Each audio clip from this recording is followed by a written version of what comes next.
world currency. The New World Order.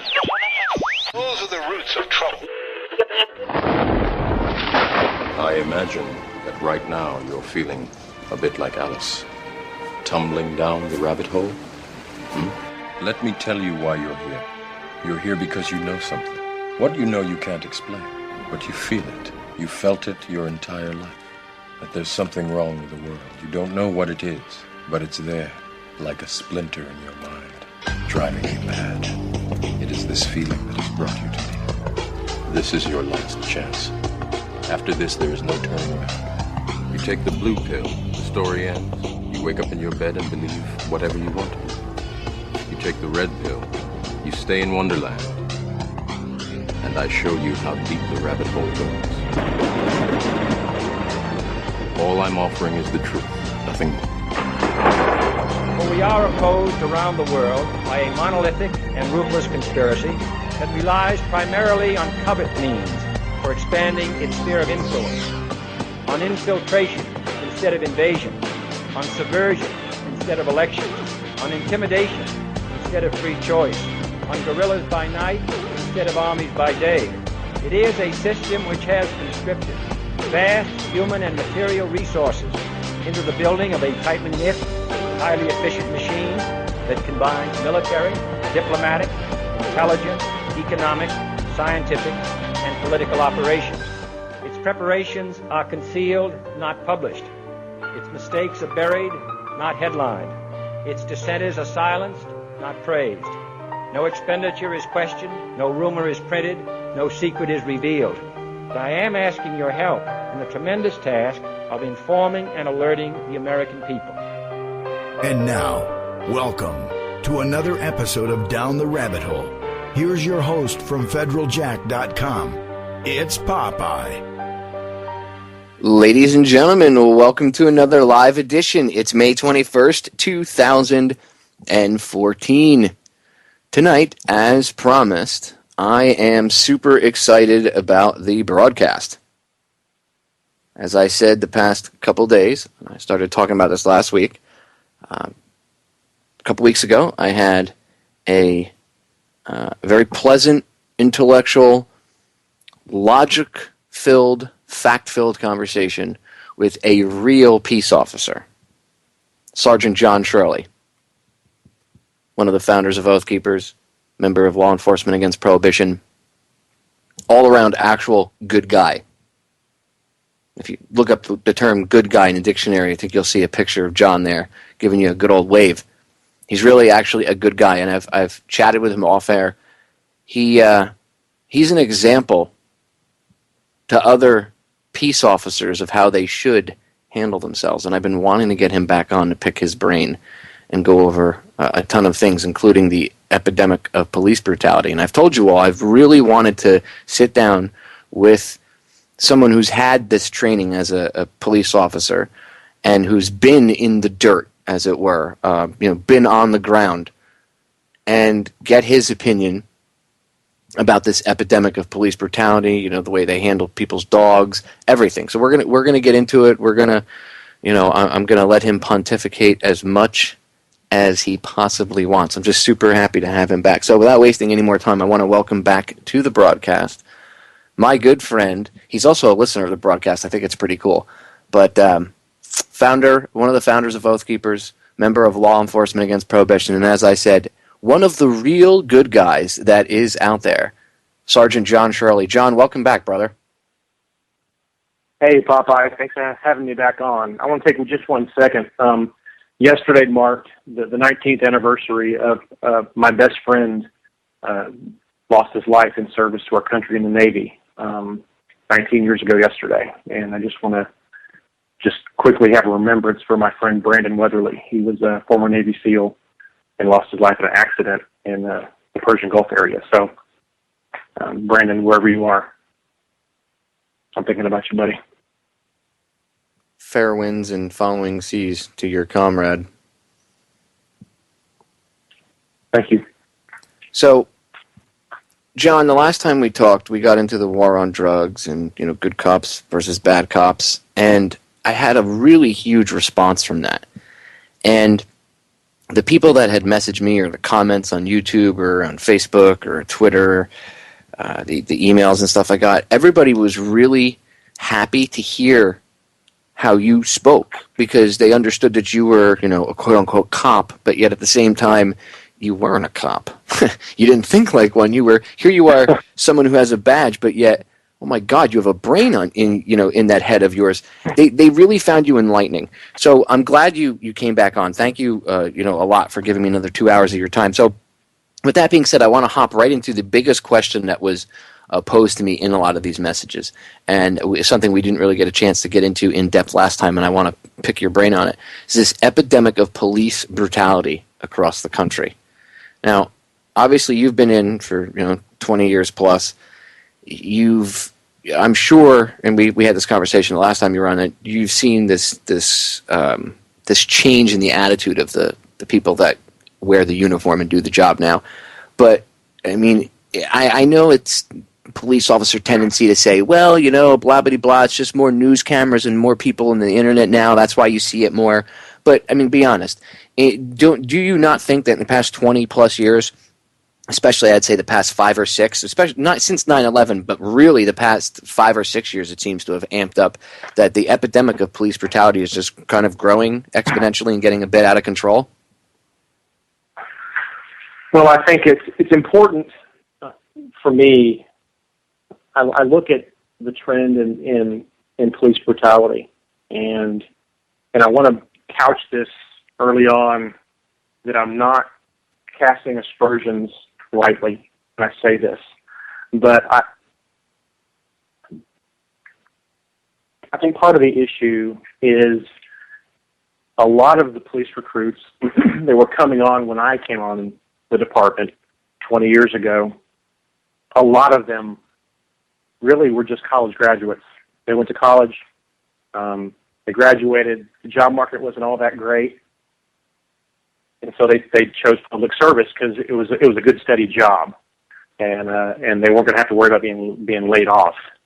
I think some of that shifted post 9/11 when you had a large number of soldiers coming out of the military looking for post-service employment, and the jobs that were there, or the jobs that they were choosing, were in police work.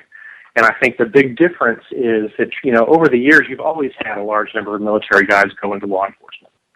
That's not unusual. But I think the difference with the batch that the law enforcement has gotten over the past 5, 10 years have been guys who have seen 2, 3, 4, 5, 6, 7, 8 tours of duty. And so they're going into law enforcement with a mentality that's already been tainted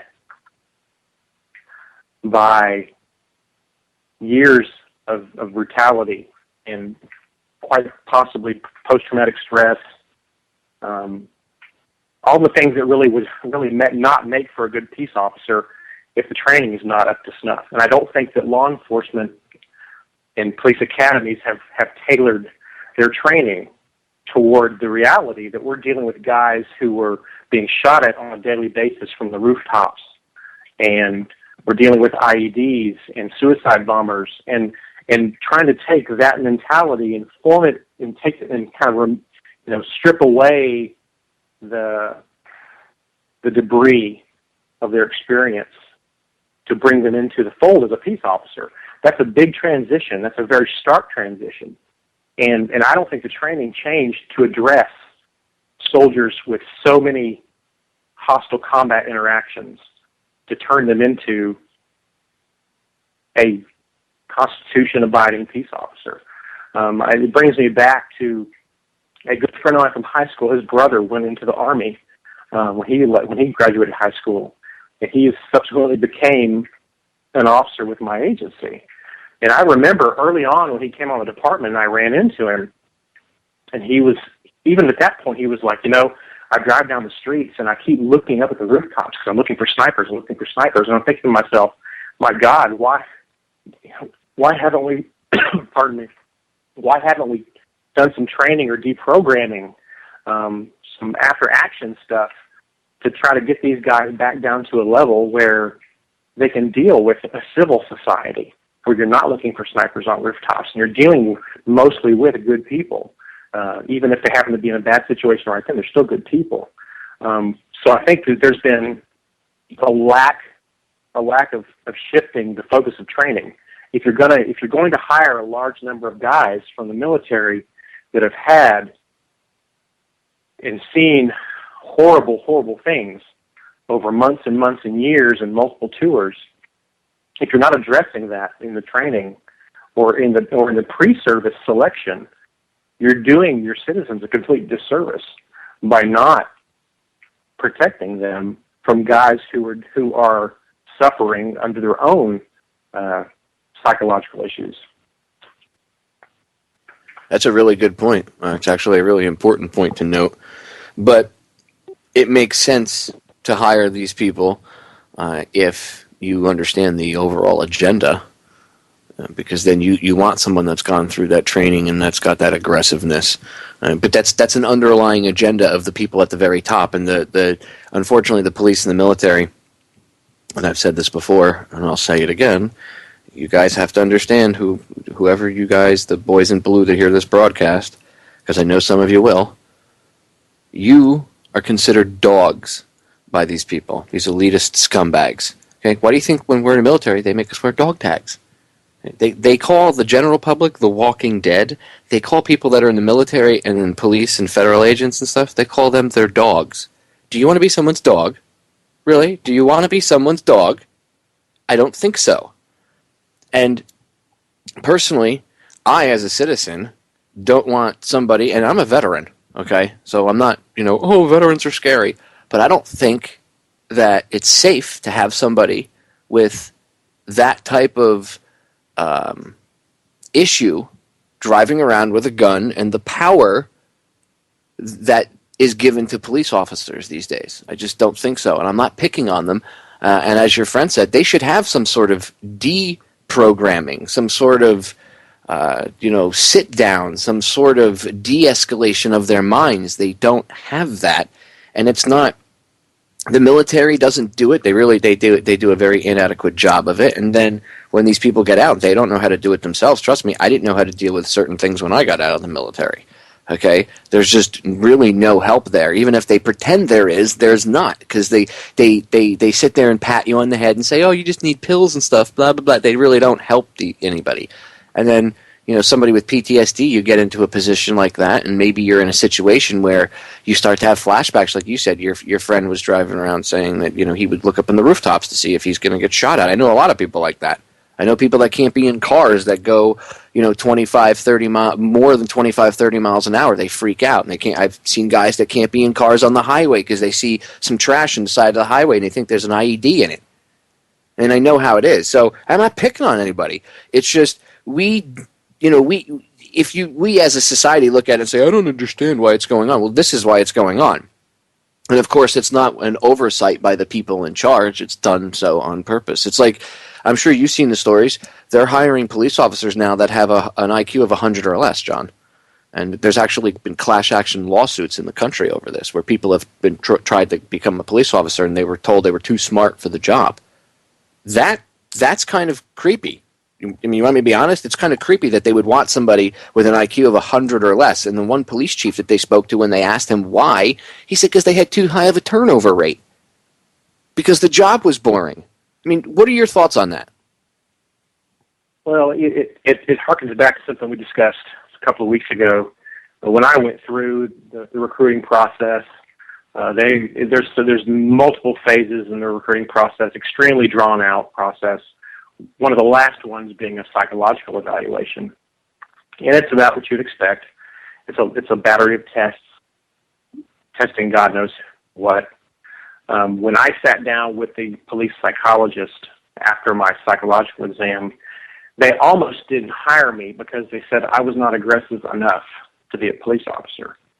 And while I was at the time thankful that I was let through, I look back at it now and I think, how ludicrous is that we want aggression. And literally, it was couched in those terms specifically. I was not aggressive enough. why do we setting the bar? Do we require a certain level of aggression from police candidates who haven't even been taught the job?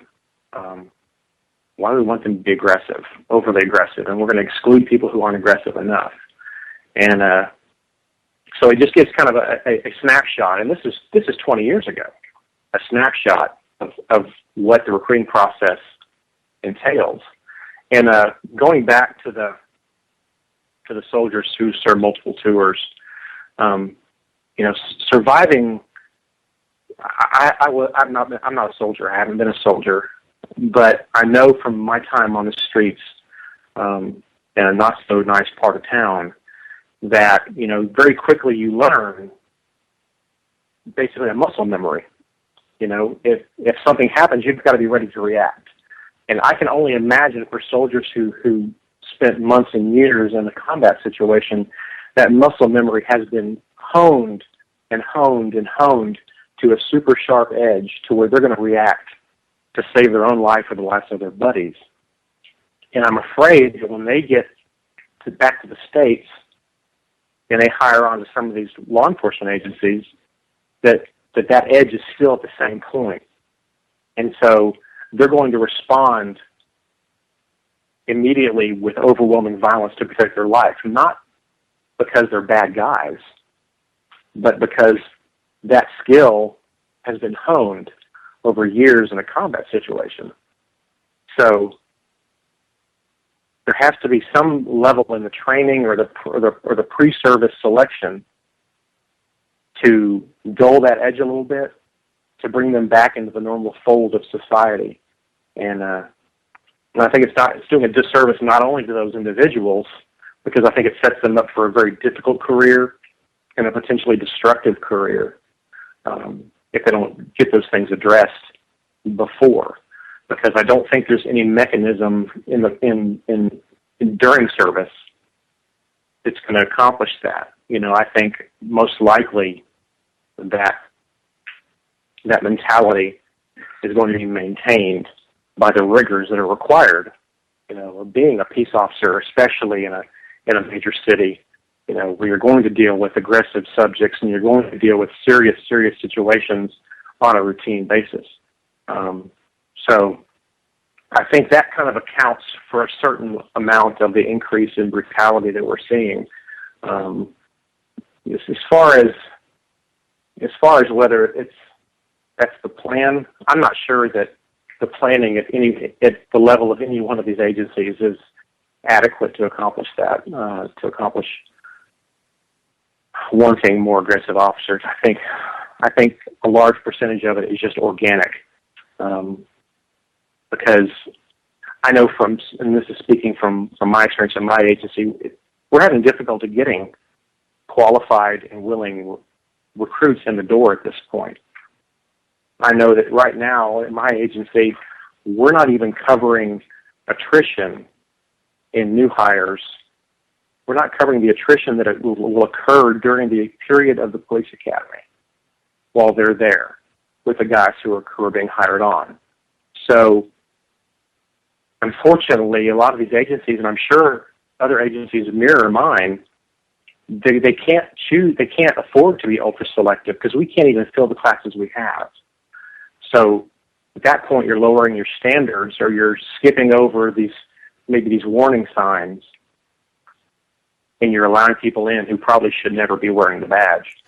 To me, that's a warning sign, though, of that's a symptom of a problem. And see, they address it the wrong way. They just lower the standards to bring more people. That doesn't solve the problem. See, I don't think it's the monotony of the job. I think, and I know a lot of police officers myself, I have friends who have retired, stopped being cops or sheriffs, and almost all of them collectively have the same underlying reason that really drove them, because they're not doing what they got into the job to do. They're either doing revenue collecting, or they're surrounded by thugs. And this is in their terms, not mine. I'm not saying that, again, I'm not disparaging everybody that wears the uniform. I know there are good people out there, but unfortunately, it is the case in almost, well, I would say at least 50 to 60% of the time now, unfortunately, that some of these guys, they do have this thug mentality. And again, I'm not picking on anybody. I'm not trying, because see, that's the problem. And I find when I try to talk to people about this, and if they're a police officer or a police officer supporter, family thereof, they get instantly emotional and defensive. Well, you don't understand. You don't know what it's like to be on the street. Blah blah blah blah blah. Personally, okay, I personally think that this job position should be filled by somebody who is not very low on the IQ scale. I don't think you should be lowering your standards. Again, they're not really handling the problem. Maybe if they changed their policies, maybe if they changed the things they were asking these people to do, maybe they'd be able to retain the smart people to do the job. Maybe if they actually did the job of, investigating crimes more than revenue generation, or in certain cases you might have like a boss hog mentality depending on the police department or the sheriff's department, you know what I mean? That is one of the things I think drives people away from it. I don't think it's just, it's the monotony of law enforcement work. No, I think a lot of it has to do with the policies that you guys enact. Not you, you know what I mean? I'm just speaking to them in general. So lowering the standards is not really, that's not solving the problem at all. That's like you have an infection on your foot and you take a chainsaw and you just chop your foot off rather than try to maybe deal with the infection properly. It's not smart, proper thinking, because if you get lower IQ people and more aggressive individuals, you're going to have what you have now. And then you have the police unions, which is another huge problem. I mean, I was a Teamster when I was younger, and I think I have union members that listen. They're probably going to hate me for saying this, but I think unions are a huge problem in a lot of aspects across the board. And I'm not saying that they're all evil, although most of them have been taken over and controlled, at higher levels for money or whatever, political reasons. It's just the way it is. But I was a Teamster, and I don't think, I don't think unions are a huge plus to everything. And in the case of police officers, the police union's a big problem, because anytime a cop shoots somebody or a dog or whatever, it's always justified. It's always, it was for his safety. He had to make it home that day. Oh, so his life is more valuable than the person's life he took. Why is that? Oh, well, blah, blah, blah, blah, blah. No. I think that the way that they handle things needs to be redone, and I think if they're going to have people in, they need more level-headed people like you. I mean, you understand that sometimes you're going to get into a street tussle and you're going to knock somebody out. Look, I was, manager/bouncer at a tattoo shop for years, okay? Down in South Beach. I get it. I know sometimes you got to put someone's teeth down the back of their throat. Been there, done that, got the T-shirt. But I think you have to have, somebody with a brain that can think quick too in there, and that's why that higher level of thinking, that higher IQ, is important. Because a lower level thinker, they're going to get into an altercation, and their first reaction might be to tase, shoot, or beat. Whereas, like there were plenty of times when I was in front of the tattoo shop, and we'd have to deal with drunks from the bar across the street, and they would come over and they'd be half in the bag trying to take a swing at me or something just because they want to feel tough or they want to run their mouth. Now, I put them all down, but did I beat the crap out of them and pummel them and everything else? No. Did I hold back with, even if I punched him in the face? Yeah. I didn't give him a full-on shot to the mouth because the guy was out of his mind. I wouldn't have been a real man if I beat his ass. You know what I mean? So it's just, if I as a civilian can have that kind of thought and that level of, and this was all, I mean, it's not like this takes 5 or 6 minutes to think. This is all happening, and you know how it is, 2-3 seconds at the most. These thoughts go through your head, and you have to make this decision. And I understand in many cases police officers and sheriffs are in life-threatening situations, but I think because the job entails that, you need a more intelligent individual in that position. I don't think that they should be lowering IQ standards. I think that they should be raising them. I think police officers and sheriffs should be held to a higher standard than the civilians around them. You know what I mean? I mean, just my thought. What do you say? We got about 2 minutes before we go to break. What are your thoughts? Well, absolutely, I agree. You have more intelligent guys being peace officers. There's no doubt about that. And that probably goes back to your comment about how they want to hire lower IQ people because the higher IQ people are more apt to, there's more turnover. Well, that's generally because those that are of higher IQ, when they get into the system and they see how frustrating it is to deal with the policies and procedures as they're written, I think they quickly realized that, you know what, I've got a high IQ, I've got an education, I've got other options. I can go somewhere else. I can get a better job. And I was kind of faced with that early in my career. 3 different times I was offered IT kind of positions when I was a young peace officer. And 3 different times I came close to pulling the trigger and leaving, but I didn't. So I can definitely understand why departments would face that dilemma. But the fix is not to hire lower IQ people. The fix is to fix the system internally so that you're encouraging smart policing. You're encouraging your true partnership with the community instead of the bunker mentality, the occupation mentality, because all you're going to end up with staying in that position is people who don't have other options, and I think that's what kind of you can potentially run up against in law enforcement, where your recruiting standards are lower. That's a really good way to put it. The occupation mentality, we live in an occupation, and the police are trained that the citizens, which, by the way, police out there, you guys are civilians too. There's a distinction between civilians, the word civilian, and military.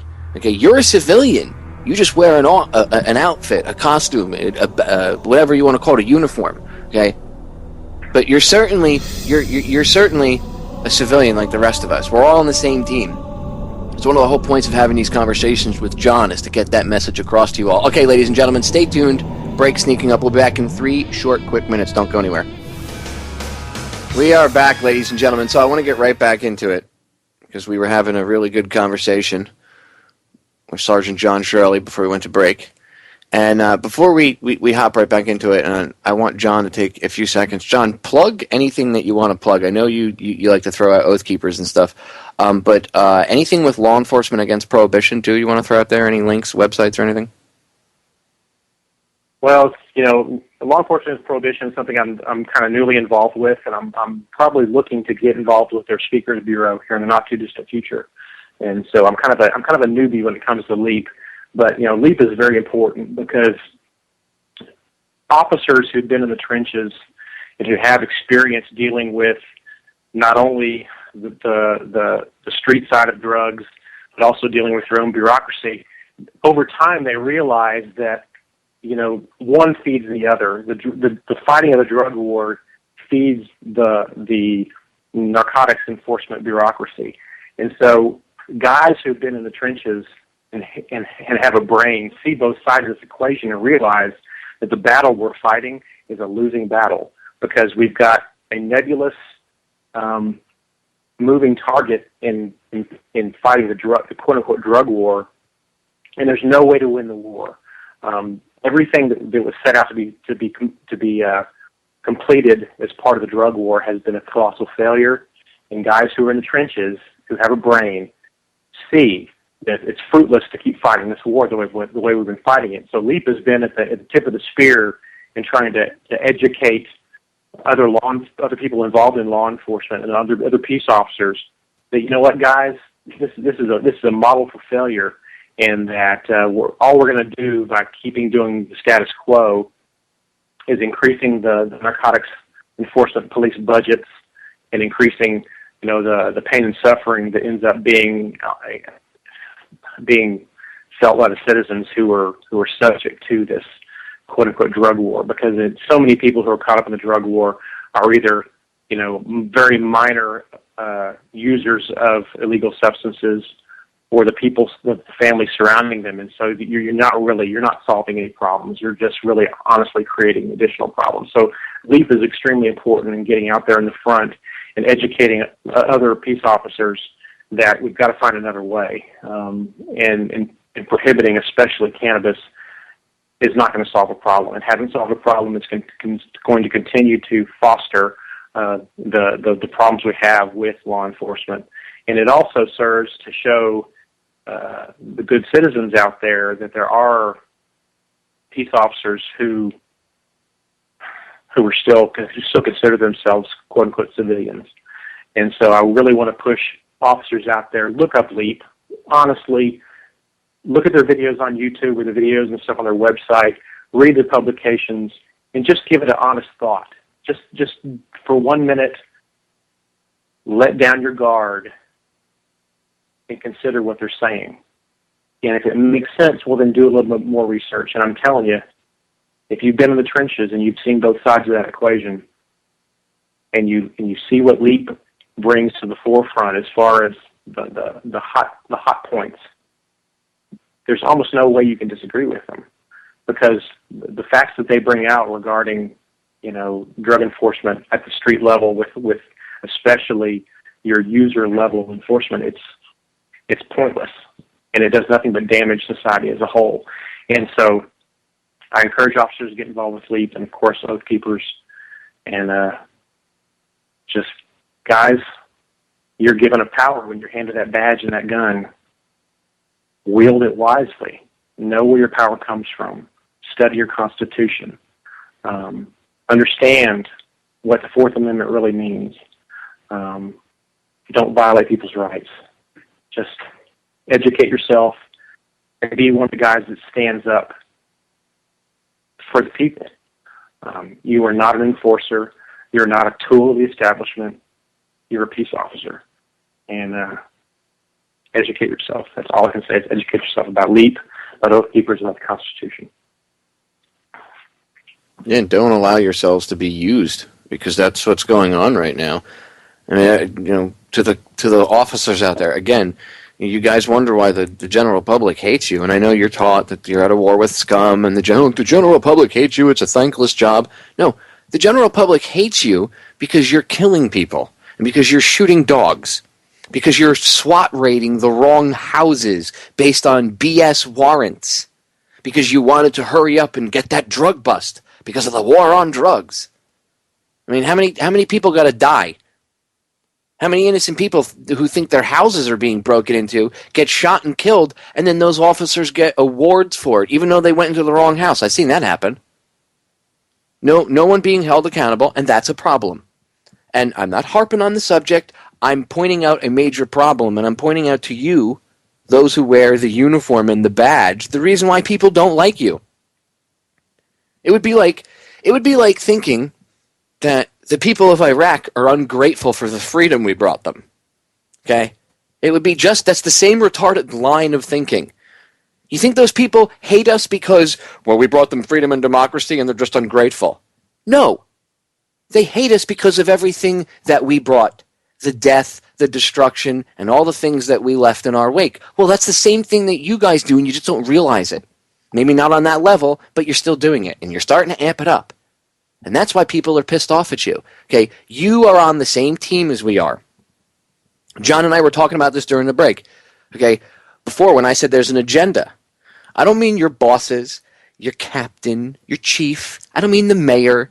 I don't even mean any of your local politicians. I don't even mean 3/4 of the D-bags in Washington. I mean the people higher up than them, because they're puppets too. The people that control them. The people that tell them what to do. Okay?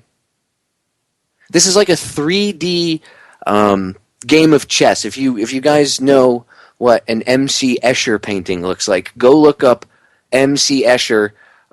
Go on your favorite search engine of choice, officers and sheriffs out there, and look up, I know you all have that little laptop in your car, okay? Look up M.C. Escher and the stair painting, and you'll get a visual of what I'm talking about. Now, once you see that, picture a 3D chessboard, kind of like the same thing.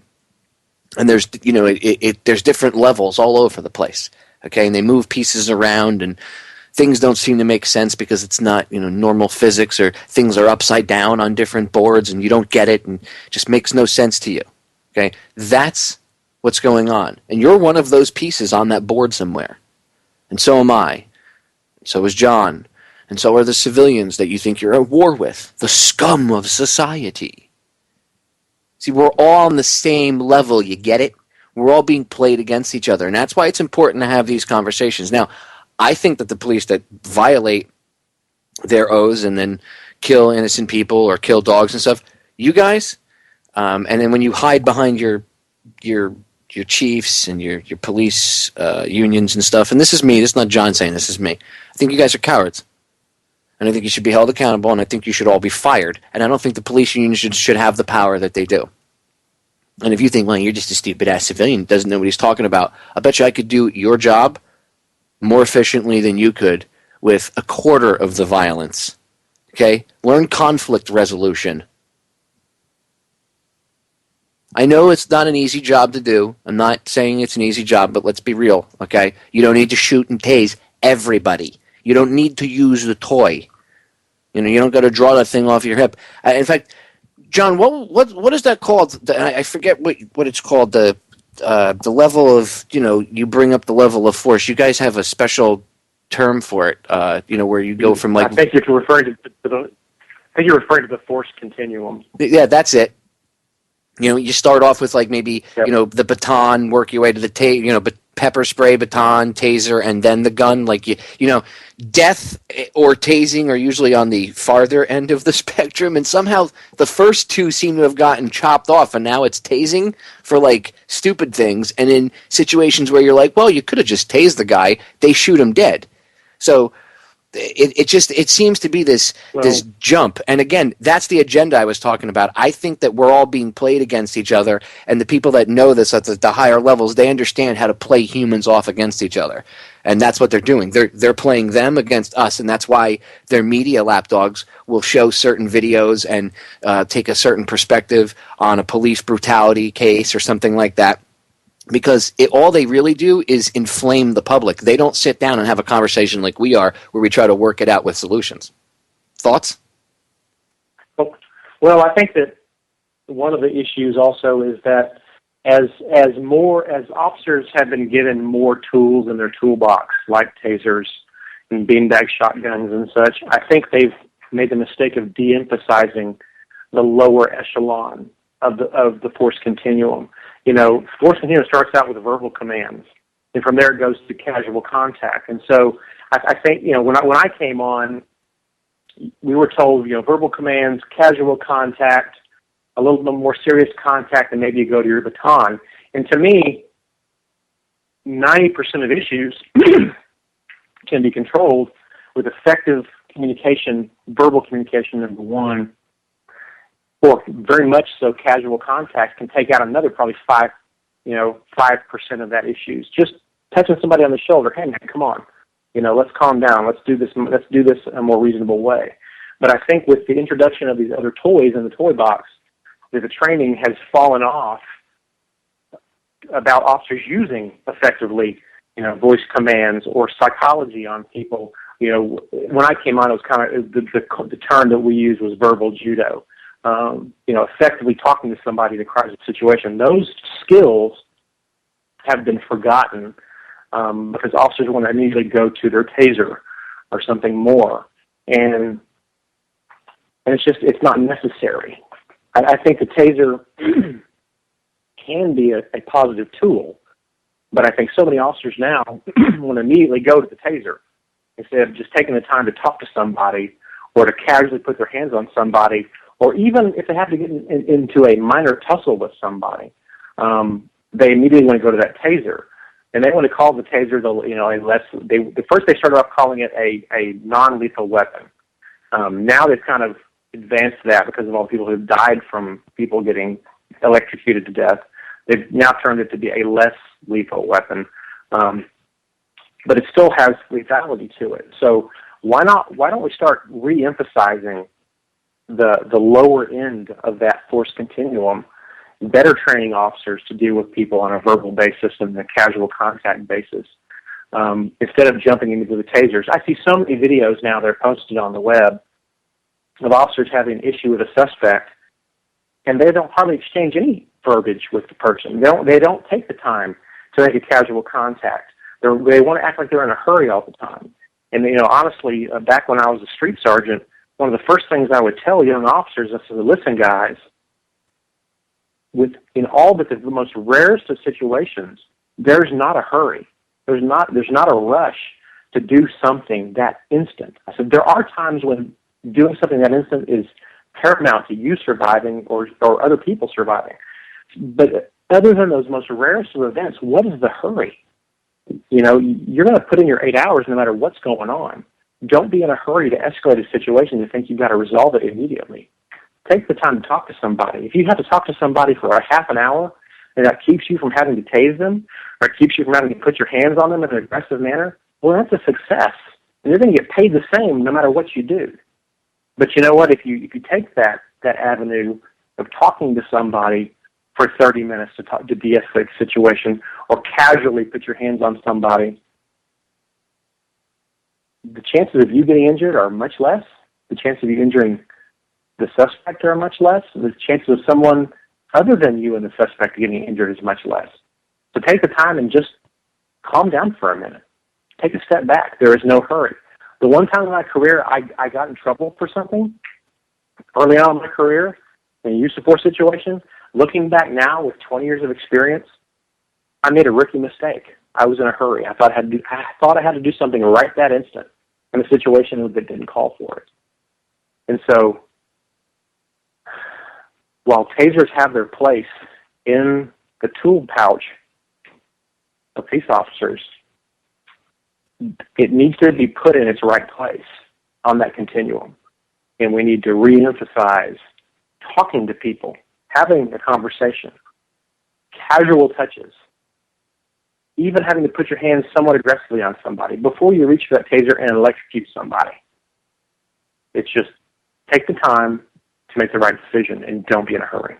And I want to emphasize something. The casual touch thing that you keep saying to the listeners that aren't police or never had any type of law enforcement experience, what he's talking about is you can actually de-escalate a situation just by casually putting a slight, not even a real heavy grip, not even a grip, just slightly, almost like say you're talking to somebody, almost like cupping their arm in certain spots, like by the elbow, a little bit below the elbow, sometimes right above the wrist.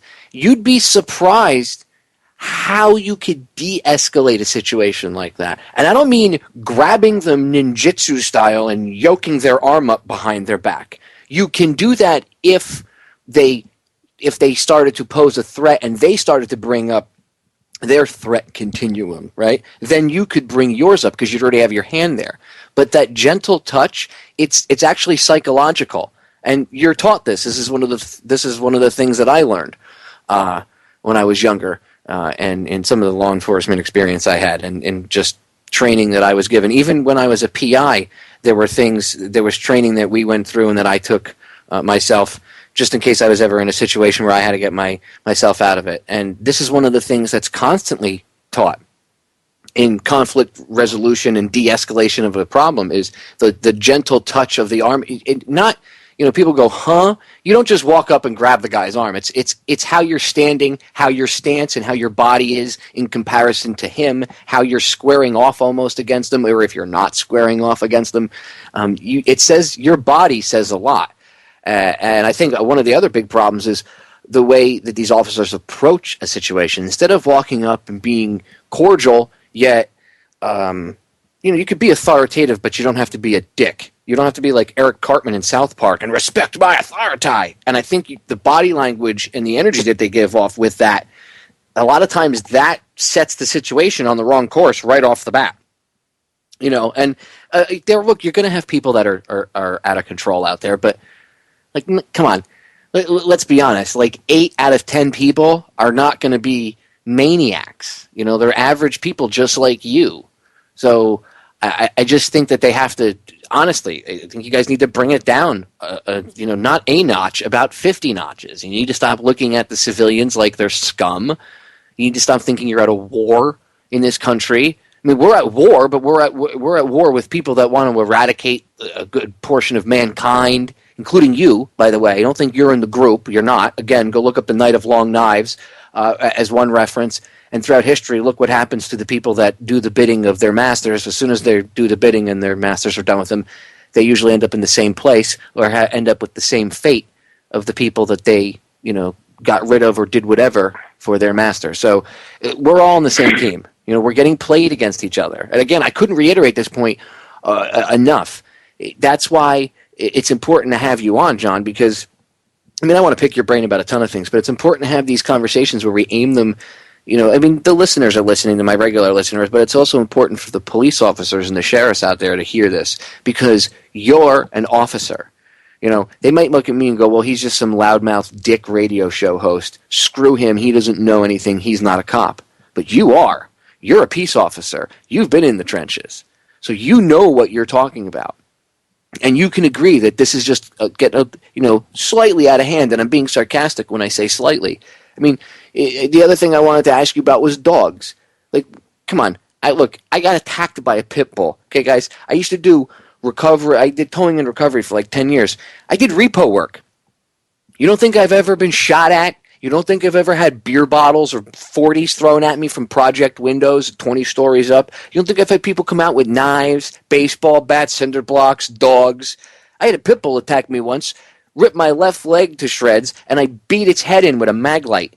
You know what? I have friends that have pit bulls, and I love them to this very day. I love dogs. I pet them. They're awesome. I have dogs of my own. Okay, I'm not afraid of the dog. I don't hate. I actually blame the owner. I understood at a higher level that it was the dog. It wasn't the dog. It was the dog's owner. Okay, so I understand that there are bad dogs out there, but really, John, let's be honest. They're shooting dogs. They just fired a cop 2 weeks ago. A town voted to fire him because he went into this guy's house and shot this dog that was like 35 pounds. And because they were out on a farm, the guy, to put the dog out of its suffering, the guy had to drown the dog, and it was his best friend. And the dog was only like 2.5, 3 years old. It was only 35 pounds, 35, 40 pounds. And the cop said, I felt threatened. Honestly, look, I know people may not have, maybe they don't have dogs, but come on. You can't tell me that there's not some level of training that they're getting, at least maybe at their department level. I'm not saying nationwide, but there's got to be, oftentimes, and I've seen it, that there is some level of training. That if it's a dog, dogs aren't that important. It's, you can kill it. And often you see them shooting the dogs like sport. I mean, I know you're a good guy. I know that pisses you off. I mean, as a human being, I'm sure that angers you, but as a peace officer, when you see these brutality videos and then you see these videos where they're capping 30-pound, even if it's a 70-pound dog. I mean, if the dog's not attacking you, like if the dog comes running up, how about just putting your hand out and letting him sniff? I mean, you can have your gun out, just let him sniff you and be calm. If the dog sniffs your hand and realizes you're cool and that you're a dog person, usually they leave you alone. It's the fear that a lot of times amplifies an animal. But more often than not, these dogs are just running over to see what's going on, because in the dog's world, he or she runs over to everybody. And then, the officer or the sheriff blasts them. So, what are your thoughts on that? We got about 5 minutes before we go to break. What are your thoughts on, the rise in shooting of dogs? Well, I know from where I work, I know it was probably about 10 or 12 years ago, 10 years ago, let's say, where the feeling on dog shootings, the way that they were investigated when it happened changed completely in my agency.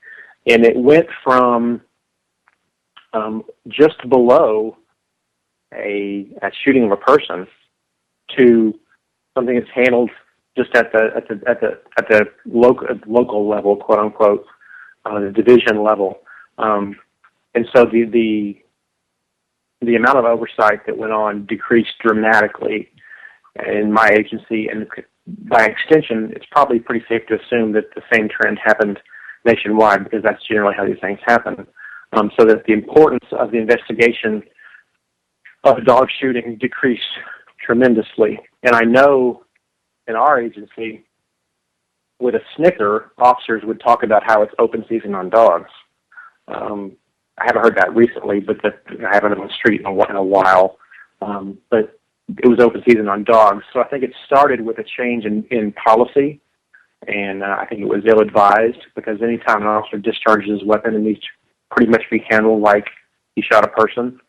And I see some of these videos online of officers just blasting away a dog for nearly walking up to them, and there's no excuse. And I think it's allowed to go on because the importance in the eyes of the agency has been decreased to the point where the dog has no worth at all, regardless of the fact that an officer is discharging his weapon, which should always be taken with the utmost seriousness, because if he's shooting at a dog, if he misses, he can hit a person.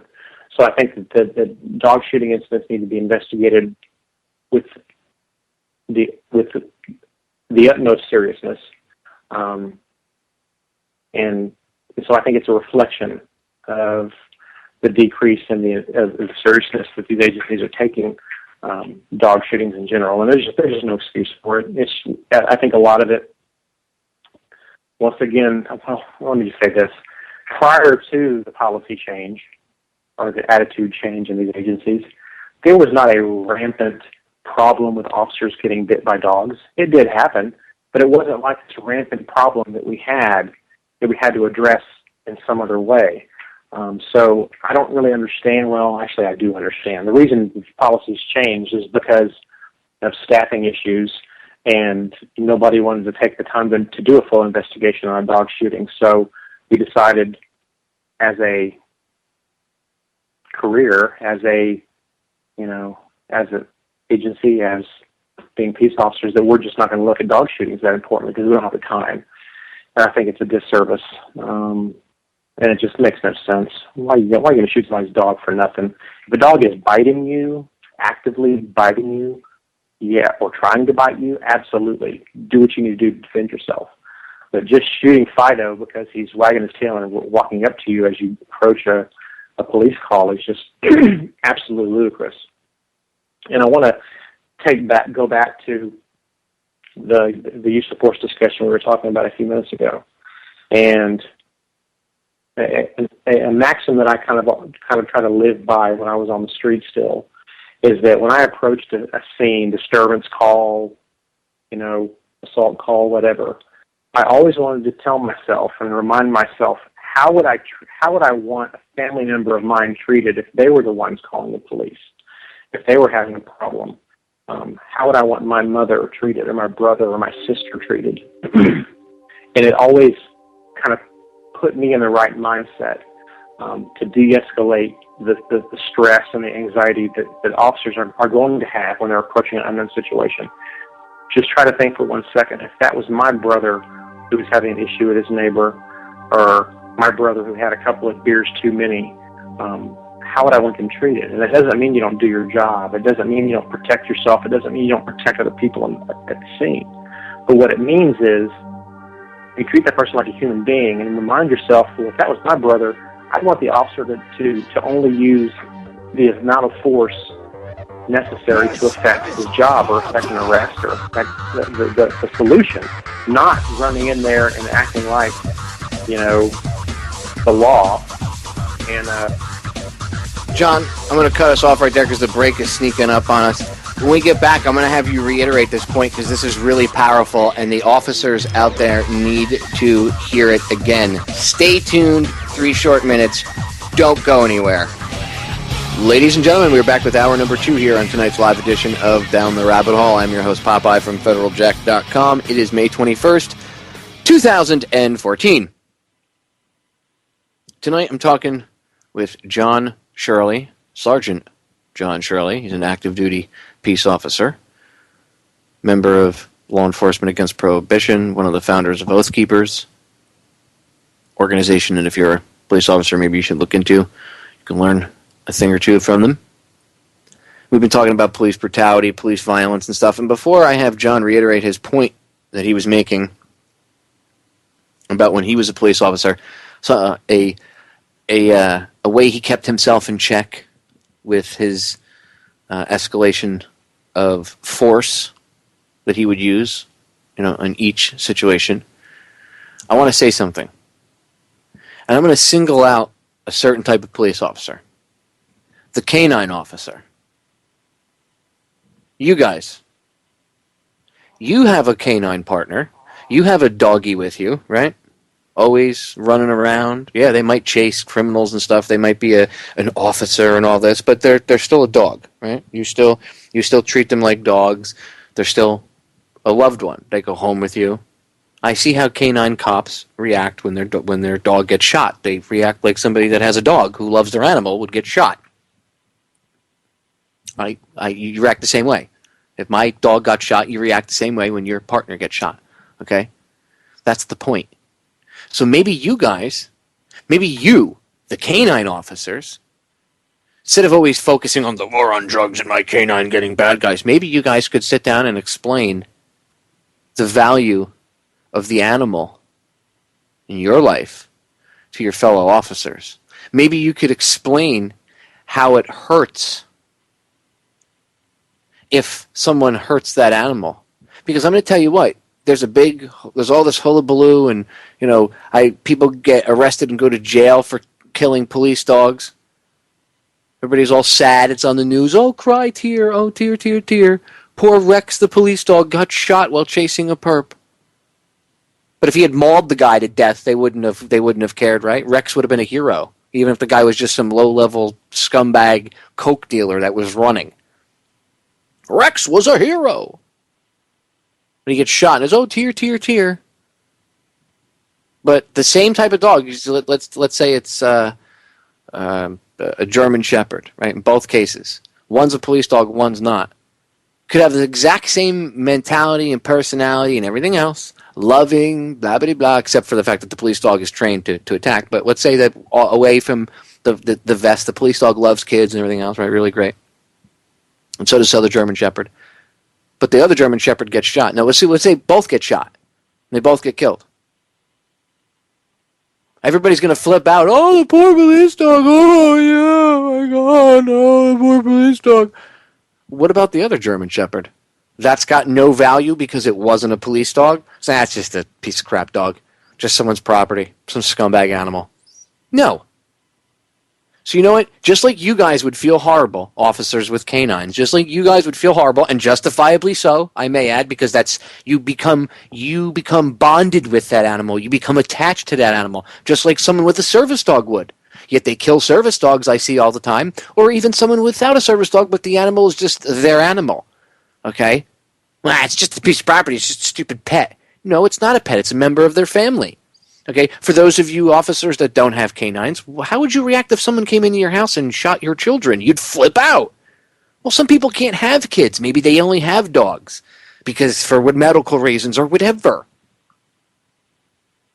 There's a litany of reasons. Maybe they, for whatever reason, they can't have kids. Those dogs are their kids, and you come in their house and you slaughter all their dogs. How do you think that makes them feel? Well, they're just a friggin' dog. No, the dog has a personality. Each one is an individual. It's a living creature, just like that canine cop. Well, he was a canine cop. So the dog doesn't have a personality until it goes to canine cop school? Come on. That doesn't hold any water. So I urge you officers out there that have the big canine emblem on the side of your car, you're always so busy worried about the war on drugs. Rah! Look, take the war on drugs and cram it, first of all. Second of all, I need you guys to maybe sit down with your fellow officers and again explain the bond between a human and an animal, like a dog. And explain how you would feel if you want to put it in your words that maybe they'll understand, some perp scumbag shot my dog. Explain how you would feel if the scum perp shot your canine partner. Go ahead. Explain it that way. Maybe they'll get it. Maybe, just maybe. Because it shouldn't be open season on dogs, okay? It ain't right. They're living creatures. And you hurt the people that love them. What about the animal itself? It's got a right to life, does it? No, it's just a dog. Well, see, that's the problem. That's the problem. Your mentality, your thinking, you think that you are above everything else, including the people in that place that you're raiding at that period of time or dealing with. That's one of the biggest problems. You think you're above everybody else and you're not. You need to come back down to planet Earth and realize that we're all on the same team. What you do to other people is what could be done to your mother, your father, your brother, your sister, your aunt, your uncle, your son or your daughter, your wife, your girlfriend, your husband. I want you to think about that. Put yourself in their shoes.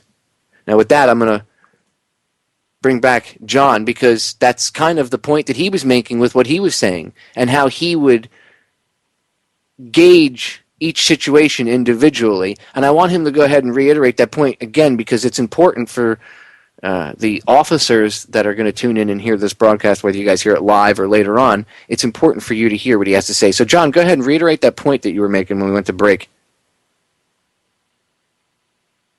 I think it's important for people to remember, people don't call the police to celebrate, generally celebrate a good thing happening in their life. They call the police when things are going bad, when they've got a problem that they can't handle.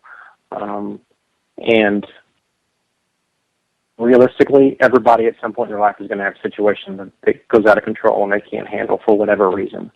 And so I think it's very important for officers when they approach a situation to take a step back for a minute and think, if it was me or my mother or my brother or my sister or my father having a bad day or finding themselves in a less than optimal situation, how would I want them treated by an officer who didn't know them?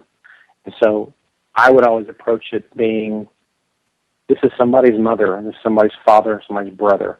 And this isn't talking about the crazy individual who is out of control. This is talking about your garden variety disturbance call, domestic call, neighbor dispute call. Treat them like you would want an officer to treat a member of your family. So many times as an officer, when you meet somebody or talk to a friend who is not in law enforcement, they want to tell you all about a bad situation they had with an officer. And I think to myself so many of those times, if an officer just would approach the situation like it was their loved one who was needing help or who was in a situation that it was out of their control, how much better it would be if they would have treated that person like a human being, like it was their own mother. You'd have so many fewer bad instances with the police all the way around. Because I think so many times when officers get in trouble, it's because they just don't approach the situation treating everybody like human beings who have worth and value, even if that person finds themselves in a less than optimal situation. And I think it really just changes the whole dynamic of the interaction when you look at it from that perspective. And very quickly back on the police dog, or the dog shooting issue. In 20 years as a peace officer, not a single time, not one time, and I'm in a major city, not one time have I ever heard of an officer being severely injured or killed by a dog. So just remember, officers, when you approach the situation and you're dealing with a dog, realize the chances of you being seriously injured or let alone killed by an out-of-control dog on a scene is as close to zero as possible. So take your finger off the trigger. Deal with it another way. And I have personal experience with this. I've had a scene that I was working, this was 15, 18 years ago. I rounded the corner of a house on a scene where I was trying to find somebody, and I was face-to-face with a pit bull. And I stopped, and the pit bull stopped, and the pit bull immediately bared its teeth and started growling at me. Did I reach for my gun and shoot the dog? No. Under policy, could I have? Maybe. What I did do is I whacked the dog on the nose with my baton. The dog didn't give me any trouble. I didn't have to kill the dog. I hit the dog on the nose with my baton, and it ran off. So remember, there are more things you can do than pulling your pistol out and shooting a dog because it looks at you funny or because it growls at you and bares its teeth. And you're not going to be seriously injured or killed by that dog. It's just not going to happen. 20 years in a major city, I've never heard of it happening. So that's my 2 cents on shooting of dogs. It's just ridiculous because it's out of control. I mean, it's like they use them for target practice. Like they can just do whatever they want. And it's really, if it's this irrational fear that you guys have of being mauled to death, well, then maybe you guys, honestly, if you're that fearful of citizens, your fellow citizens, I may add, okay, if you're fearful of them and everybody's dog, including the 10-pound chihuahuas that get shot, maybe you shouldn't be doing what you do. I'm not making fun of you, but maybe you're just not mentally suited for that job.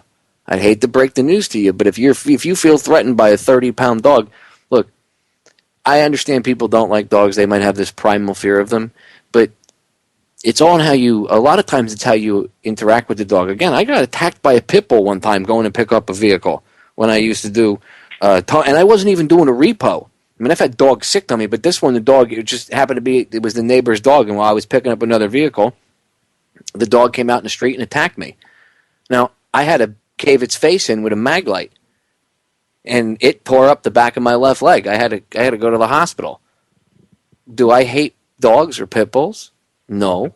I've had dogs since. I've had pit bulls since. My friends have pit bulls. I've played with Dogo Argentinos, which if anybody knows what a Dogo is, it looks like a pit bull on steroids. They were literally bred to take down mountain lions. A big friggin' dog. They could eat a pit bull. Okay? Do I fear them? No, because it wasn't. I don't even blame the dog.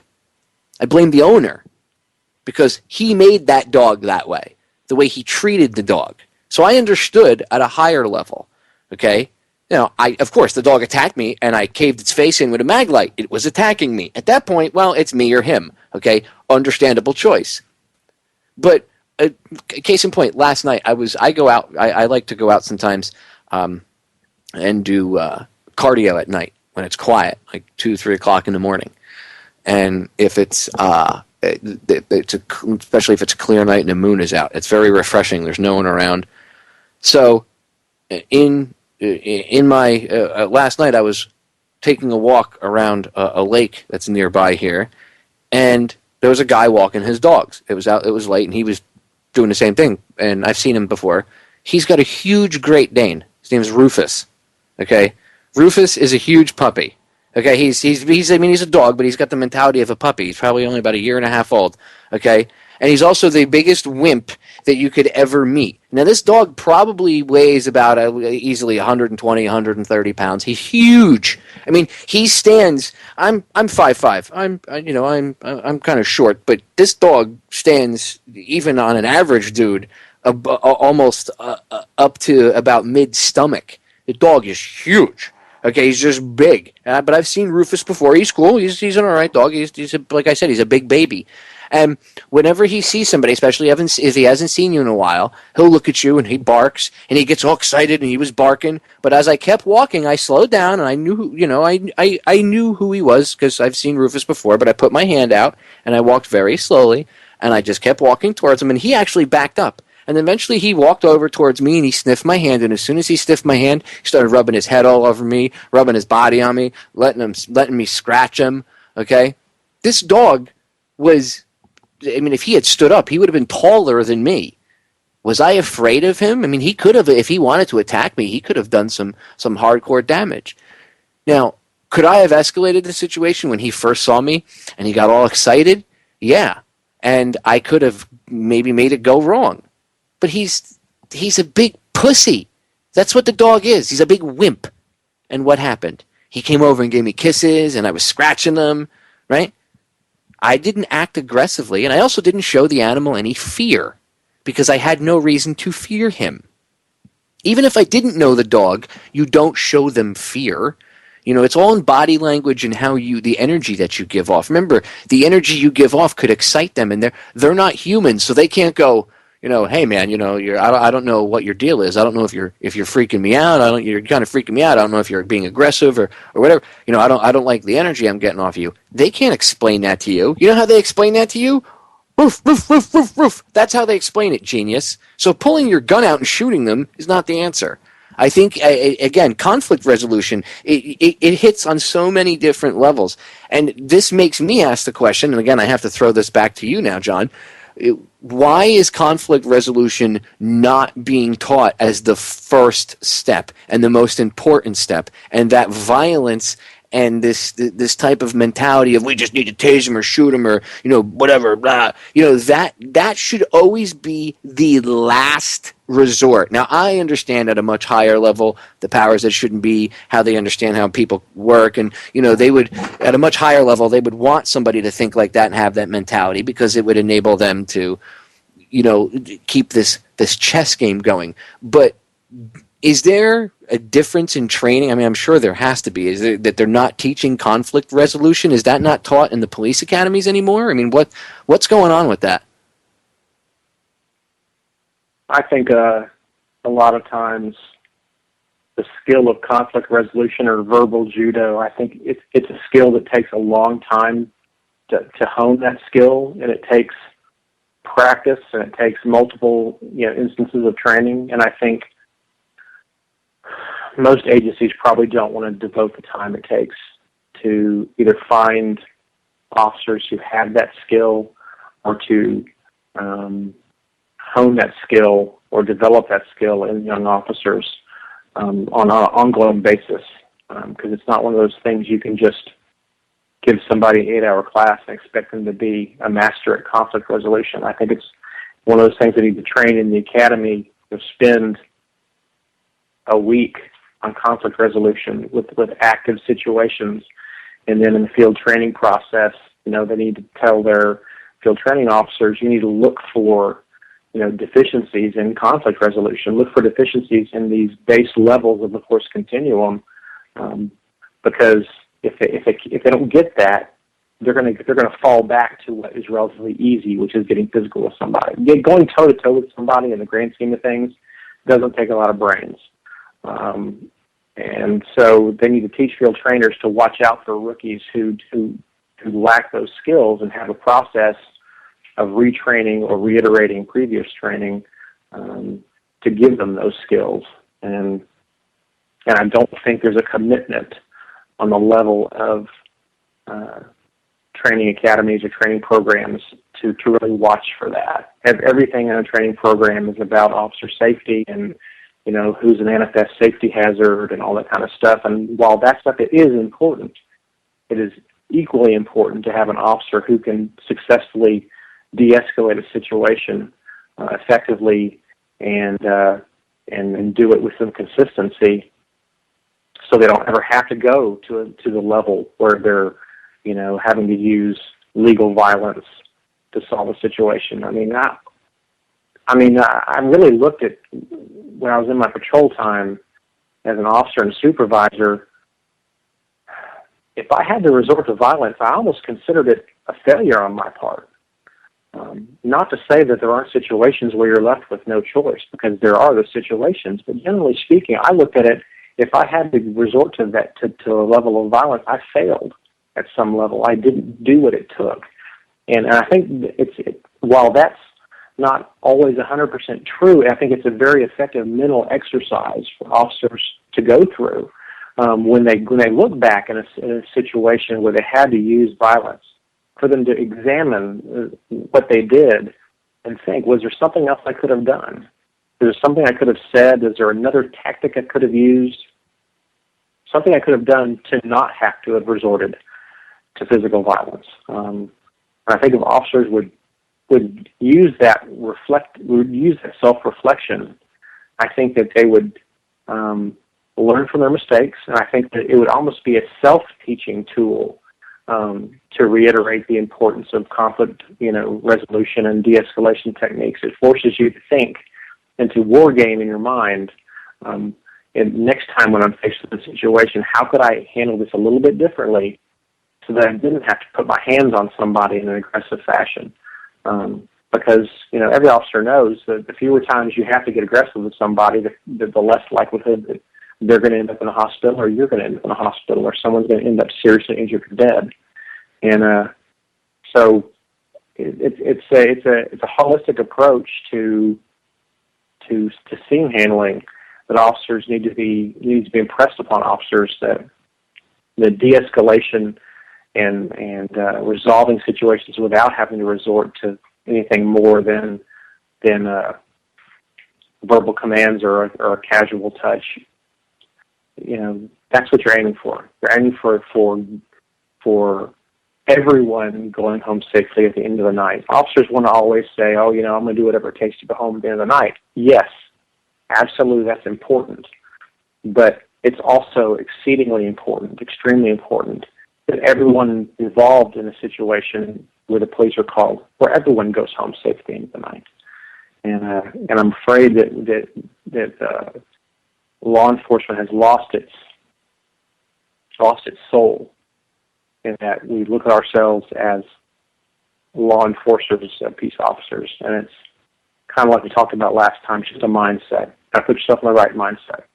If you go out there thinking of yourself as a cop, as a law enforcer, you're going to run into a lot more issues with use of force, with complaints about conduct, than if you go out there looking at yourself as a peace officer, as a person who's there to maintain the peace and to help solve people's problems.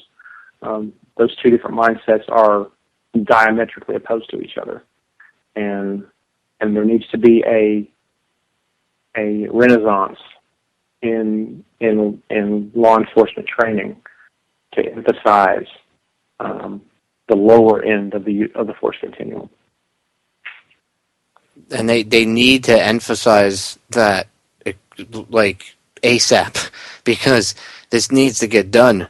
The tasing grandma because she won't sign a parking ticket or a speeding ticket or whatever. I mean, it's just ridiculous.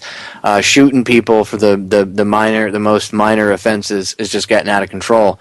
I mean, it really is. There's no other way to put it. And if we don't put it in check, okay, it's just going to continue to escalate the reaction by the citizens too, the hatred and the distrust of the police. I mean, I don't think the guys that put on the uniform might realize this, but you guys are not looked at the same way you were 20 years ago. 20 years ago, you were looked at like heroes. I mean, people might have bitched about the cops here and there, but still, you were looked at more like heroes 20 years ago than you are now.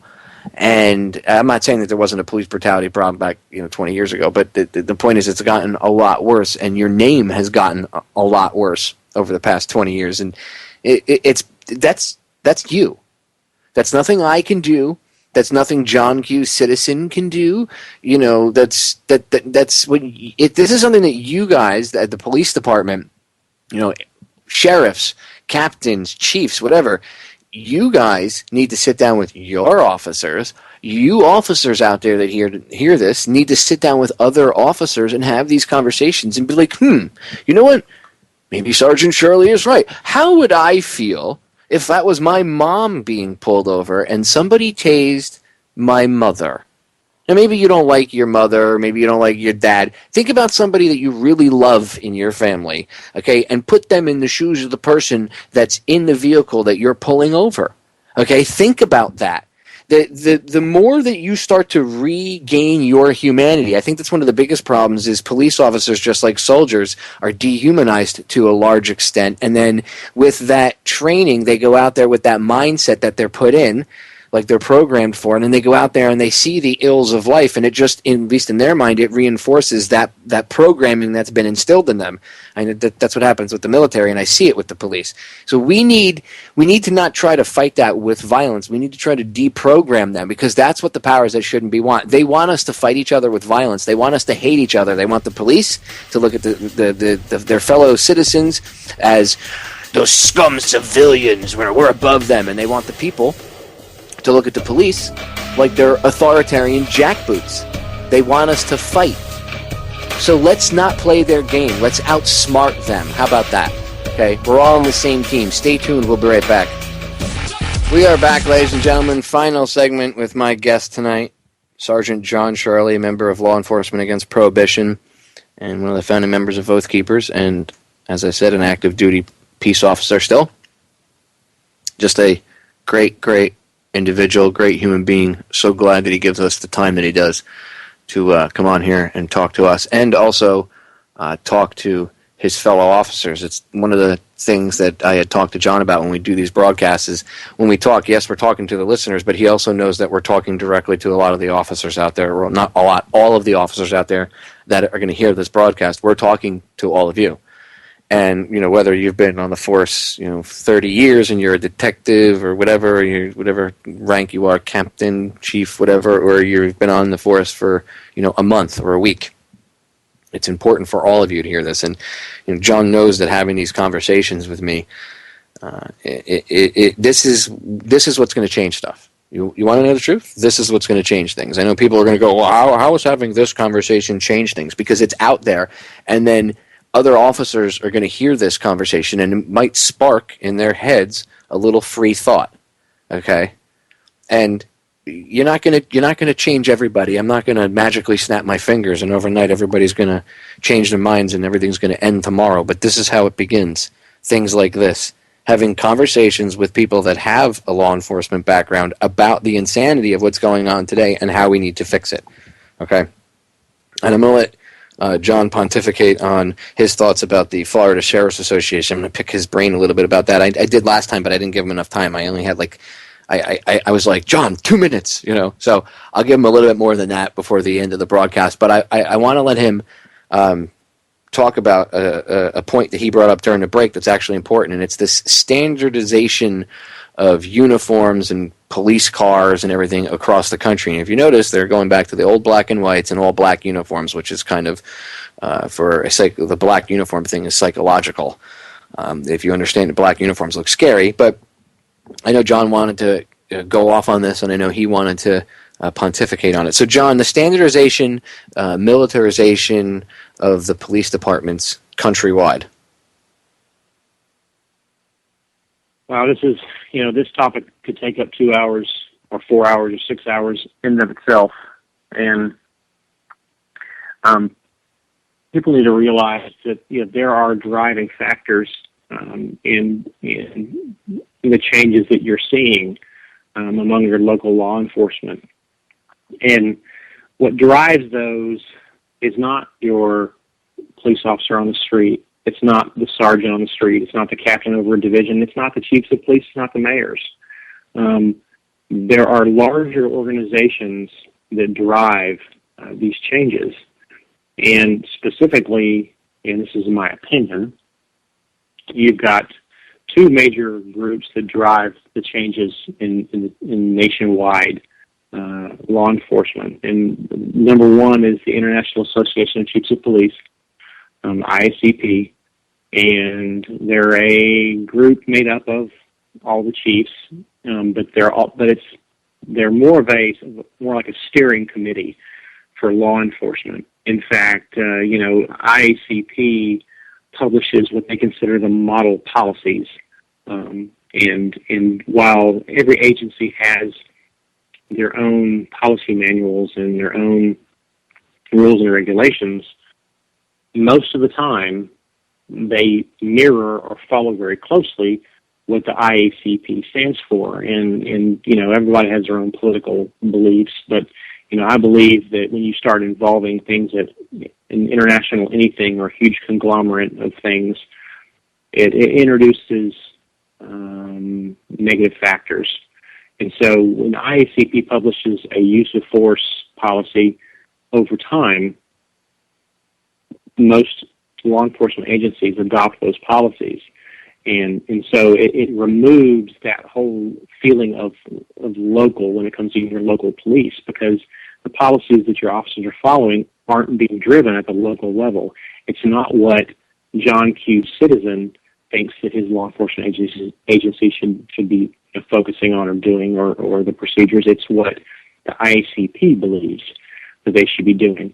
The other agency that, in my opinion, that drives the change in law enforcement is what's called L.E.A.P. It's the Commission on Accreditation for Law Enforcement. And many agencies follow the dictates of the IACP for a simple reason, that by following IACP standards, they can become accredited by L.E.A.P. And agencies look to be accredited by L.E.A.P. because then that gives them additional protection against lawsuits, and it lowers insurance ratings. And so at a fiscal level, agencies see this as a positive. But I don't see it as a positive, because it's trying to do a one-size-fits-all when it comes to law enforcement, and I think that's a huge mistake. And so at the street level, what you're seeing as John Q. Citizen, what you're seeing is all the officers are dressing in dark uniforms, and your cars are going back to your black and whites, and then behind the scenes, all the policies are mirroring each other. And in essence, once again, in my opinion, you're ending up with, in essence, a federal police force in the United States. And they're doing this by stealth through standardization of policies and procedures and uniforms and badges and cars, so that it may be the Los Angeles Police Department, but it's going to be the Los Angeles Police Department that is the same as the Milwaukee Police Department, is the same as the Miami Police Department. So in essence, the reality is at the federal level, they're driving what they're turning your local police officer into. And it's not by accident. It's by design. And I don't think it's not a net good. It's not good at all. And so I want to stress to people, when you have a chance to speak with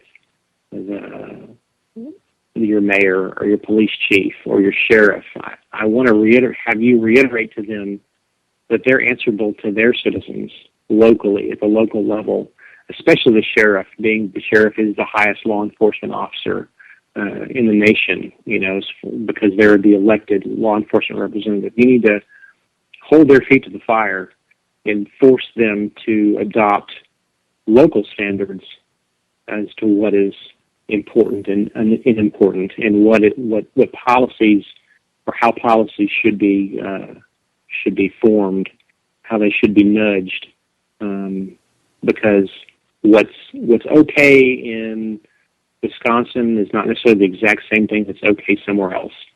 And so we need to encourage agencies to be independent of each other and to not follow the dictates of the IACP and L.E.A.P. And this also goes back to funding, because a lot of agencies have become very dependent on federal grants, and those federal grants also follow this whole IACP and L.E.A.P. model. That if you're not following what the IACP says, or if you're not accredited by L.E.A.P, well, you're not going to get the grant funds. So we need to really wean our local law enforcement agencies off of these federal grant funds, have them live within their means, and truly return them to the independent local police. Like so many other aspects of society, when you get involved with the federal government, their money always comes with caveats. And those caveats a lot of times aren't good for the people in those local areas. So just fight for your local police. Encourage your politicians to not fall into line and ask for all that grant money that comes with those caveats. And force them, if they need more funding, force them to go to the people and justify it. Don't let them go to the government teat and then force them to fall into line with these policies, procedures, and equipment and militarization that the powers that shouldn't be are forcing upon them with those dollars. And I'll just remind everybody of what Obama said here. I'll just play the audio. It's actually easier. We cannot continue to rely only on our military in order to achieve the national security objectives that we've set. We've got to have a civilian national security force that's just as powerful, just as strong, just as well funded. Who do you think he was talking about when he said civilian national security force? As I said, the police are civilians; they're not military. So he understands that. So when he's speaking and saying that, he's literally telling you why they're funding, like you just said. He said we need more funding. He just explained what they're doing and where this federal funding is coming from and why. Because they need this national security force, civilian national security force, because the military technically is not allowed to violate posse comitatus. Well, how do you get around that? You militarize the police. That's hell. And that's what you see going on. Because then, like you said, it doesn't matter. It could be an L.A. cop or a cop in the middle of Wisconsin, and they're going to look the same. And that is a problem because you shouldn't be handling somebody out in the middle of, BFE, Wisconsin, the same way you'd be handling somebody in, South Central. You know what I mean? It's going to be two different atmospheres, two different types of people. I'm not saying that the people in South Central should be beaten up and tased or anything like that. Again, that goes back to conflict resolution and everything else. And but the point is, what works in one spot is not going to work in another. It's this idea of umbrella one size fits all policies, John, and it doesn't work. It doesn't work with zero tolerance. I mean, look at his zero tolerance crap. It doesn't matter if it's law, in a state with laws or within a school, with stupid policies. I mean, zero tolerance does not work because, the slightest slip of a supposed infraction and someone's life is now wrecked for whatever reason. Oh my God, you committed a felony. So, I mean, zero tolerance is completely retarded, which actually leads me to the war on drugs. Okay, and I want to kind of shift gears a little bit because it's not really shifting gears because this whole militarization and police state thing is actually funded largely in part by the war on drugs because, oh my God, we have to fight the war on drugs. We need tanks for the war on drugs. People that smoke pot, they go out and they smoke a joint. Don't you know, Sarge? They smoke a joint and they're driving down the street with an AK-47. They're driving down the street with it in a technical, like you'd see out in Somalia, with a friggin' 20 millimeter gun in the back of a pickup truck or a 50 cal. I mean, come on, let's be honest. That's not what's going on. I'm being sarcastic and I was being facetious because it's insane. And that's what's happening. They're using the war on drugs as one of the excuses. So anyway, the war on drugs. I've been focusing heavily on getting cannabis passed here in Florida, helping a lot of these parents. Especially the four moms, the Canna moms, and getting these stories out about how real people could actually, their lives could be affected positively by having access to cannabis as medicine and stuff. And they've done polls here in Florida. They just did one a couple days ago, the Sun Sentinel, local paper down here in the southern portion of the state, but they have obviously a website and people from all over the state read their stuff. So they did a poll. And the poll was, the last time somebody had checked and updated me on it, it was at 97%, 97 point whatever, but it was 97% of the people that took the poll in the state of Florida backed legalizing medical cannabis. And then they did another poll and they actually played this on one of the news channels. I think it was out of West Palm Beach, if I remember correctly. I played the audio on air the other day. And they were talking about how 58% of men say they should legalize it for recreational use and 48% of women. And it's still higher than anybody against it. It was only like 46% of women against it. I mean, that might be like, people say, well, that's kind of a narrow margin, but it goes to show you that there's more people for it for even recreational uses because they realize that, look, Colorado legalized it and pits of fire didn't open up and swallow people in. And the law enforcement community down here is just against it. They came out with, the Florida Sheriff's Association came out. I sent you the link. It's a website called don'tletfloridagotopot.com.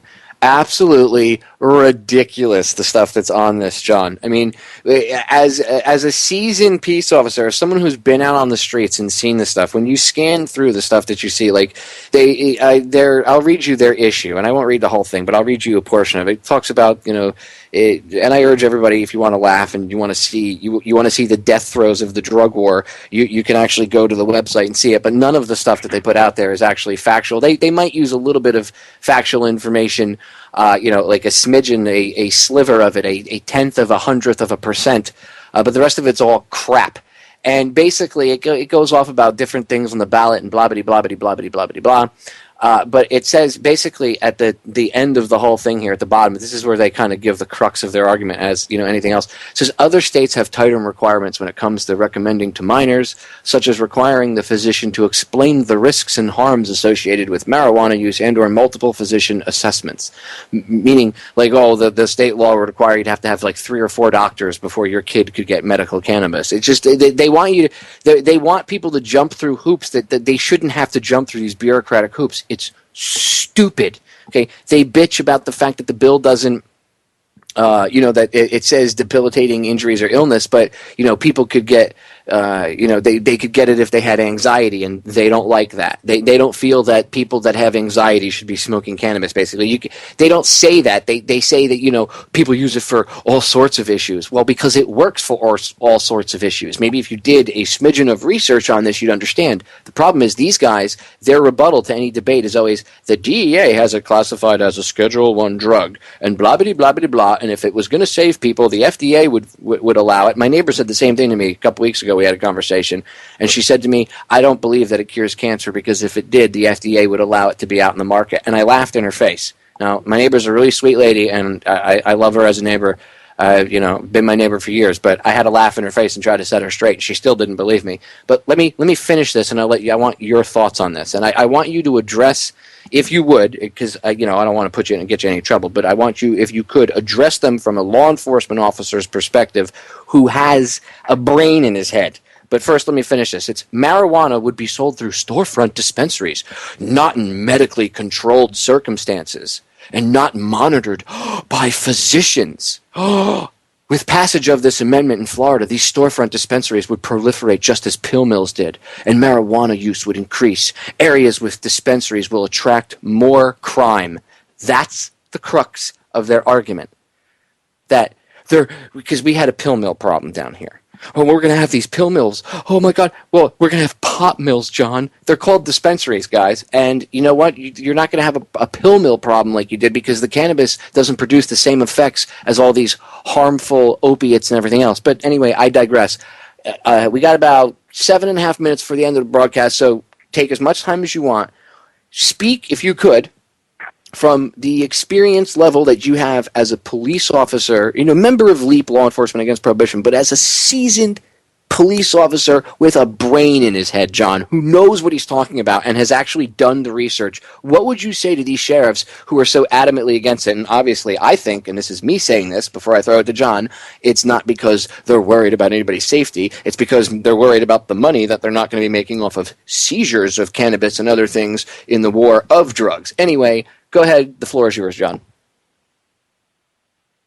Well, looking at this website, granted I'm on the mobile site, but it boils down to, at the very end, it talks about marijuana is classified as a Schedule I drug, defined as a substance or chemical with no accepted medical use.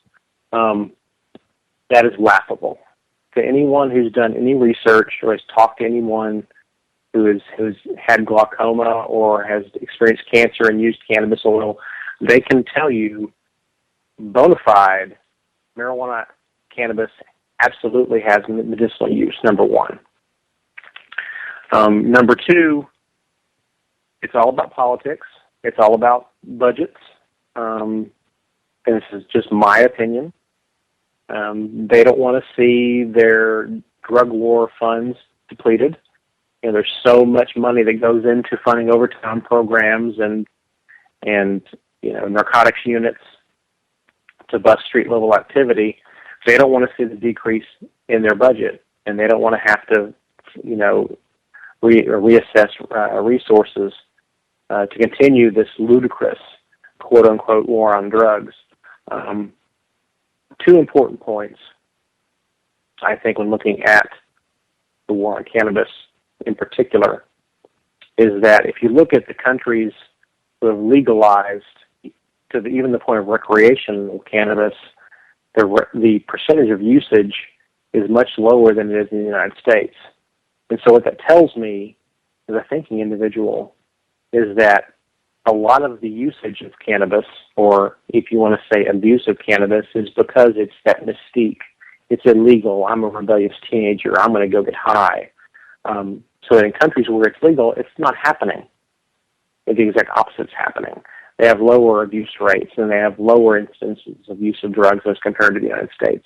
Number two, and this may be anecdotal at some level, but there are reports that the growers of marijuana south of the border are facing a problem right now because the wholesale price of marijuana has plummeted as the legalization of it has been accepted more in the states, causing a lot of the growers south of the border to reassess growing it because the profits they're getting are much lower. And I look at it from a peace officer, a law enforcement perspective, is that when you take that profit motive out of the illicit sales of cannabis, you're going to take the violence motive out of it as well, because you're taking the profit out of the pockets of illegitimate sources who there's no control over quality or production. You're taking the money out of their hands and you're putting it into legitimate growers here in the States or legitimate importers.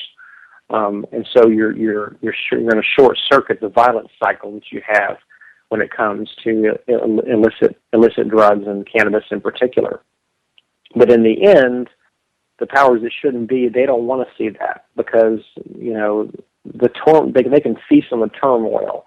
You know, it's much easier to get things done when there's a crisis, I think someone said somewhere. And so we want to keep this country on a quote-unquote war footing and a crisis footing so that we can spend more money and increase budgets and increase enforcement. And all it really does effectively in the end is one of ruining lives of people who just want to either help cure a disease they have or, heaven forbid, someone who just wants to feel good for a little while. And it ends up just ruining lives with people who can't then get jobs or they lose their job. And the net effect is just a complete negative on society. The idea that that if you legalize or decriminalize cannabis and then all of a sudden society is going to fall apart is just antithetical to the reality of what's going on. Look at where it's been legalized in the states for medical reasons. Look at it where it's been legalized in the states or decriminalized in the states for recreational use. Look at it internationally. What has been the boots on the ground? What has been the true result? And I would say that the net result, when you look at it, especially longitudinally, is it's a net positive for that society. And I just think it's hypocritical for people who are against legalizing cannabis to